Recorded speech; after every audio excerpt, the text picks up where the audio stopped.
দিদি, ও দিদি, ঘুমোচ্ছো নাকি? সারাও দেয় না, ঘরে না অন্য কোথাও গেছে বাথরুমে নাকি? জামরুল, আমার ফেভারিট ফল, আমি কত দিন বাদে চোখের সামনে দেখতে পেলাম, কিন্তু দেরি করে লাভ নেই।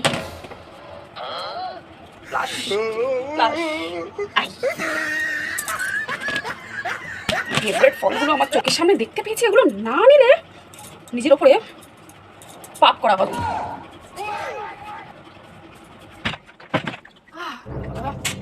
চারটে বেজে গেছে, জামরুলগুলো, আমার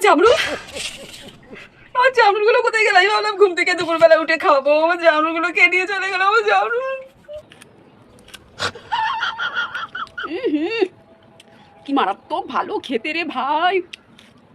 এই জামরুলগুলো যদি আজকে আমি না চুরি করতে পারতাম তাহলে স্বাদই তো আমি বুঝতে পারতাম না।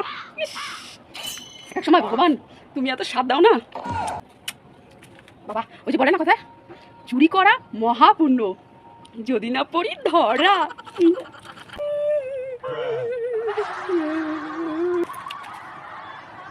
দিদি মনে হচ্ছে না বসে বসে কাঁদতে? না আমার এই জামরুলগুলোর জন্য নয় তো, আমি একবার জিজ্ঞাসা করি।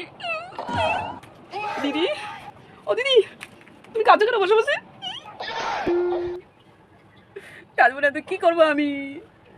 কি হয়েছে? বোন, আমার জামরুলগুলো চুরি হয়ে গেছে, আমি খাবো বলে রেখেছিলাম। বলো কি? জানো বোন, কালকে আমার জায়ের বাড়ি গেছিলাম, ওদের বাড়ি না একটা বিশাল বড় জামরুল গাছ আছে আর পিঁপড়ে ভর্তি। কিন্তু জামরুল খেতে আমি ভালোবাসি, গাছের মধ্যে উঠেছি, কত পিঁপড়ের কামড়ে আমি খেয়েছি আমি জানি। আর কতগুলো জামরুল নিয়ে এসেছি যে আমি খাবো, আশেপাশে সবাইকে দেবো, তোমাকেও আমি দিতাম, কিন্তু আমার জামরুলগুলো সব চুরি করে নিয়ে চলে গেল রে। যে খেয়েছে তা সহ্য হবে না। এত বড় সাহস তোমার, রান্নাঘর থেকে এতগুলো জামরুল চুরি করে নিয়ে চলে গেল, সহ্য হবে না। তুমি কোনো চিন্তা করো না, তুমি কাঁদবে না, আজকে সেই জামরুল চোরকে তোমার সামনে আমি নিয়ে আসবো। হ্যাঁ, এত বড় সাহস, তুমি পিঁপড়ের কামড় খেয়ে জামরুলগুলো গাছ থেকে পেরে নিয়ে আসলে, এনে ঘরে রাখলে, চুরি করে নিয়ে চলে গেল। আমার বাবা এইসব মনোবিত্ত নেই, বলে দিন অন্তর পেটে ব্যথা, সারা রাত ঘুম হবে না, এই আমি বলে দিচ্ছি। আর কেঁদো না তুমি, অনেক কেঁদেছো, তোমার চোখের জল আমার সহ্য হচ্ছে না। তোমাকে কথা দিয়ে গেলাম, আজ রাতের মধ্যে সেই জামরুল চোরকে আমি নিয়ে আসবো। আর যদি না নিয়ে আসতে পারি তাহলে তুমি ঘুমিয়ে পড়ো, ঠিক আছে? কালকে দেখো।